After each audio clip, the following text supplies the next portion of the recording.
Now that Thor sits on the throne of Asgard, Mjolnir keeps growing heavier and heavier, and you want to know why. If you'd watched the video before this, you know that Thor had been testing Mjolnir because it was growing heavier for him, but the unworthy became able to lift it. And because of this, he pays his friend Steve Rogers a visit, leaves Mjolnir there under the Avengers' protection. But you could imagine Thor's surprise as he gets a call from his trusty friends one day and finds out that his hammer's been stolen. Thor goes to his retired father Odin for help, and the two head to Nidavellir, where Mjolnir was first forged. They arrive to a shocking discovery when they see that all the dwarves are dead and they've been killed by a hammer. It doesn't end there as Loki beckons his brother to Jotunheim and shows him a massive amount of his frost giants have been slaughtered, in the exact same fashion as the dwarves. Odin and his sons discuss the prophecy about the god of hammers and how this must be his revenge. While Odin is saying it's nothing more than a myth, interrupted when Thor gets the horrible news that hurts him the most. Broxton, Oklahoma was the next place to fall to this hammer-wielding mass murderer. As he sees and hears Mjolnir flying through the sky, Thor rises to his feet and says, "Finally, to me, Mjolnir." Only it came a little too quick and started beating the absolute hell out of the Allfather. Thor tells whoever is holding the hammer to quit hiding, to quit being a coward, to show themselves. And he hears a voice saying, "You know my name, and you've always known it. I am the god of hammers." Revealing a corporeal form, it merely says, "I am Mjolnir."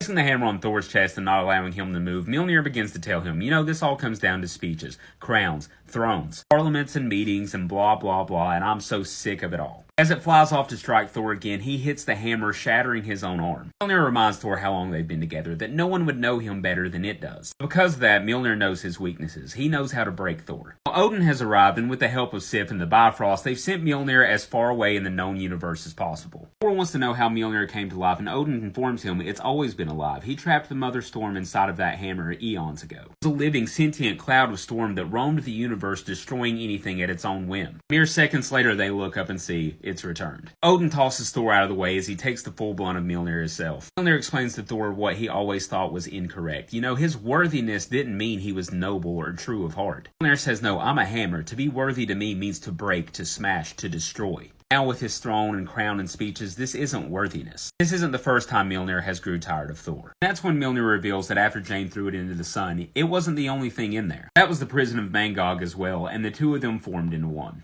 Getting a break in the action, Odin lays there mortally wounded, and Thor rushes to his father's side. Odin apologizes and tells Thor, all of these things that I've made in my time as king are coming undone. Everything except for you. You are the greatest thing I ever made, Thor. He apologizes one last time, as he hasn't given Thor the full truth. See, the Odin Force can't be transferred in full until he has passed away. In his last breath, he gives his son all of the power of the Odin Force. And now with the full power of the Allfather, Thor uses the Bifrost to take Mjolnir back to the forge where it was first made to unmake it. All of his power in the heat of the forge, he repeatedly smashes the hammer into the ground, breaking the unbreakable, ending this curse, and falling into the Odin sleep.